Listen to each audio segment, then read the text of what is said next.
Hello అండి, అందరికీ నమస్తే. ఈరోజు నేను క్యాన్సర్ అవేర్నెస్ ప్రోగ్రామ్ చేస్తున్నాను. అంటే క్యాన్సర్ గురించినటువంటి అవగాహన, చాలామందికి క్యాన్సర్ గురించినట్టు అవగాహన తెలియదు. మన శరీరంలో ఎక్కడైనా సరే కణితి పెరుగుతూ ఉంటుంది. అంటే 6 నెలలకి కొంచెం సైజు పెరగాల్సిన కణితి 1 నెలలోనే పెరుగుతుంది. అంటే ఒక్క సెల్లు చనిపోతే ఒక్క సెల్ను మాత్రమే పుట్టిస్తుంది ఆ ప్లేస్లో. కానీ ఈ సెల్ అసలు చనిపోదు. చనిపోకుండానే కొన్ని మిలియన్స్ ఆఫ్ సెల్స్ని అక్కడ కణజాలాన్ని ఉత్పత్తి చేస్తుంది. కాబట్టి కొన్ని కణుతులు కనిపిస్తాయి, కొన్ని కణుతులు కనిపించవు. మనకి కనిపించని కణుతులు ఎన్నో ఉన్నాయి మన శరీరం. ఇప్పుడు ఎగ్జాంపుల్ చెబుదామండి, బ్రెస్ట్ క్యాన్సర్కి గురించి చెప్పుకుందాం. బ్రెస్ట్లో ఒక దగ్గర కణితి వచ్చినప్పుడు మనం స్నానం చేసేటప్పుడు మనం మసాజ్ చేసుకొని చూసుకోవాలి. ప్రతి 30-35 ఏళ్ళు దాటిన మహిళలందరూ కూడా మనం స్నానం చేసేటప్పుడు ఏమైనా కణుతులు ఉన్నాయో చూసుకోవాలి తప్పనిసరిగా. ఎందుకంటే స్త్రీలకి బ్రెస్ట్ క్యాన్సర్ ఎక్కువగా వస్తుంది కాబట్టి. అలా ఏమైనా కణితుందని మనకు అనుమానం వచ్చినట్లు వెంటనే డాక్టర్ని సంప్రదించడానికి అవకాశం ఉంది.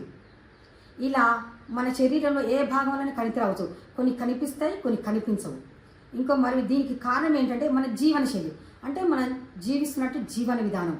మనం పొల్యూషన్ అంటే ఎక్కువగా మనం ఫ్యాక్టరీలు అలాంటి పనిచేసే చోట మనం బ్రతుకుతున్నాం అనుకోండి, అక్కడ పొల్యూషన్ వల్ల కూడా ఎక్కువ క్యాన్సర్స్ వచ్చేటువంటి అవకాశం ఉంది.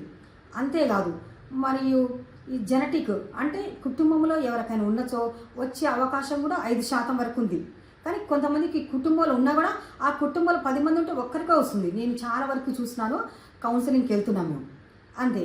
అదే కాకుండా మనం బయట ప్రాసెస్ ఫుడ్ అంటే నిప్పుల మీద సీకులు పెట్టి ఉడకబెడుతుంటారు కదా మాంసము, ఆ మాంసం తిన్నా, ల్యాబ్ మాంసం అని అంటారు కదండి, అది మటను, తర్వాత కొన్ని జంతువుల మాంసం, రెడ్ మీట్ అంటారు దీన్ని.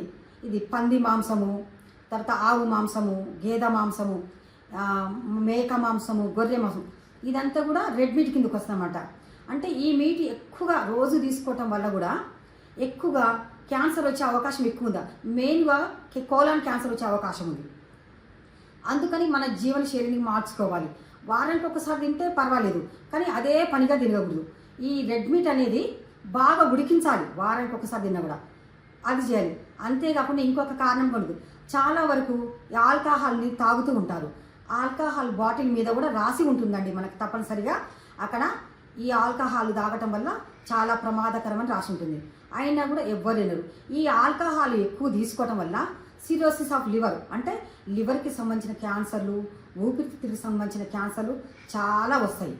దీనికి కనుక్కోవాల్సిన మనకి సిమ్టమ్ అంటే దీని లక్షణాలు ఎలా ఉంటాయంటే, ఏ భాగంలోనైనా సరే మనకి కణితి వచ్చినప్పుడు, బ్రెస్ట్ సంబంధించిన కణితి వచ్చినప్పుడు మనం గుర్తించగలుగుతాం. ఎందుకంటే మనం అక్కడ ఆ ప్లేస్లో ఎప్పుడు కూడా మసాజ్ చేసుకొని తెలుసుకుంటూ ఉంటాం కాబట్టి. ఇంకా కొన్ని ప్లేస్లలో వస్తే అసలు అక్కడ ఏమి కూడా అసాధారణం కనిపించదు, సాధారణంగానే ఉన్నట్టు ఉంటుంది. 3వ స్టేజ్లో 4వ స్టేజ్లో కూడా కనపడదు. ఇంకా కొన్నిసార్లు ఏంటంటే మలమూత్ర విసర్జనాలు, అంటే మలం పోతున్నప్పుడు బంక పడటం కానీ, రక్తం పడటం కానీ, ఎక్కువసార్లు లూజ్ మోషన్స్ అవ్వటం కానీ, మరియు మూత్రం పోయేటప్పుడు మూత్రం తరచుగా వెళ్ళటం, అందులో రక్తం పడటం, అలాంటివి కూడా జరగవచ్చు. ఇలాంటి వాటికి డాక్టర్ని సంప్రదించినప్పుడు వెంటనే వాళ్ళు ట్రీట్మెంట్ రాస్తారు, యాంటీబయాటిక్స్, సంథింగ్ మెడిసిన్ రాస్తూ ఉంటారు. అవి వాడినప్పుడు క్యాన్సర్ కాకుండా వేరే ఇతర ప్రాబ్లం అయినచో వెంటనే తగ్గిపోతుంది. అదే క్యాన్సర్ సంబంధించిన లక్షణాలు ఉండి క్యాన్సరే అనుకోండి, అది తగ్గదు. అప్పుడు కూడా వెంటనే డాక్టర్ని సంప్రదించవలసి ఉంటుంది.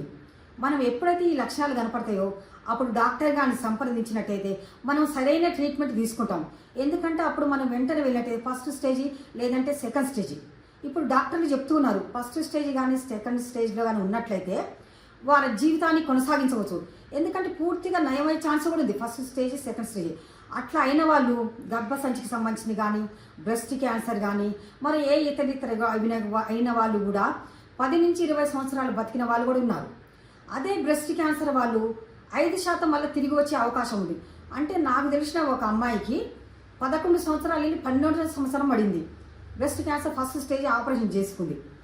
ఆ చేసుకున్న తర్వాత ఇప్పుడు ఆమెకు 12 సంవత్సరాలకి ఆమెకు మళ్ళీ తిరిగి క్యాన్సర్ వచ్చింది. ఆమె ఎంతో బాధపడింది. చూసారా, మీరు డాక్టర్ని సంప్రదించండి. డాక్టర్ సలహా మేరకు వాళ్ళు కొన్ని పరీక్షలు రాస్తారు, వైద్య పరీక్షలు, బయాప్సీ, ప్యాప్స్మియర్, తర్వాత FNSని రాస్తారు. ఈ 35 ఏళ్ళు దాటినటువంటి స్త్రీ ప్యాప్స్మియర్ చేయించుకోవాలి ప్రతి స్త్రీ. దాంట్లో క్యాన్సర్ కణాలు ఉన్నాయో లేదో వాళ్ళు తెలుసుకుంటారు. అట్లాగే ఏదైనా కణితి మన శరీర భాగంలో వచ్చినప్పుడు డాక్టర్ గారు చూసి పరీక్ష చేసి చిన్న ముక్క పరీక్ష రాశారు. ఆ ముక్క పరీక్షని మనం తప్పనిసరిగా చేయించుకున్నట్టయితే దాంట్లో క్యాన్సర్ కణితియా, అది ఇంకా టీబీనా, ఇంకా ఏ ఇతరములైనటువంటి జబ్బులు ఉన్నాయా అని కరెక్ట్గా అందులోనే తెలిసిపోతుంది. దాన్ని బట్టి మనము ముందుకు వెళ్ళి క్యాన్సర్ ట్రీట్మెంట్ తీసుకోవడానికి అవకాశం ఉంది. కాబట్టి మీరందరూ తప్పనిసరిగా మీ జీవనశైలిని మార్చుకోవాలి. మనం పొల్యూషన్ ఉన్న ప్రదేశం నుంచి మంచిగా వాతావరణం ఉన్నటువంటి ప్రదేశంలో జీవించడం బాగుంటుంది. అలాగే మన శరీరంలో ఏ భాగంలో ఏమి అనుమానం వచ్చినా కూడా వెంటనే డాక్టర్ని సంప్రదించి దానికి తగిన వైద్య పరీక్షలు చేయించుకోవాలి. తగిన ట్రీట్మెంట్ తీసుకోవటం వల్ల మన ఆరోగ్యం బాగుంటుంది, మనము మన పిల్లల కుటుంబాలు బాగుంటాయి. కొంతమంది చూడండి బ్రెస్ట్ క్యాన్సర్ లాస్ట్ స్టేజీ చూస్తే పిల్లలు చిన్న పిల్లలు 5 సంవత్సరాల బేబీ, 3 సంవత్సరాల బేబీ ఉంటుంది. కానీ ఆ తల్లిని కోల్పోయిన ఆ పిల్లలు ఎంత బాధపడతారు, ఆ భర్త ఎంత బాధపడతాడు. వచ్చిన తల్లి సరిగా చూడదు, మనకందరికీ తెలుసు. ఎందుకంటే అలాంటివి జరగకుండాలంటే ఆ తల్లి ఆ బిడ్డలకి అందించాలి తన ప్రేమ. అంటే ముందుగానే ఏ విధమైన అనుమానం ఉన్నా కూడా వెంటనే డాక్టర్ని సంప్రదించండి. తగినటువంటి చర్య తీసుకొని చికిత్స తీసుకొని మంచి ఆరోగ్యాన్ని పొందండి. Thank you. ప్లీజ్ లైక్ చేసి నా వీడియోస్ని సబ్స్క్రైబ్ చేయండి ఫ్రెండ్స్.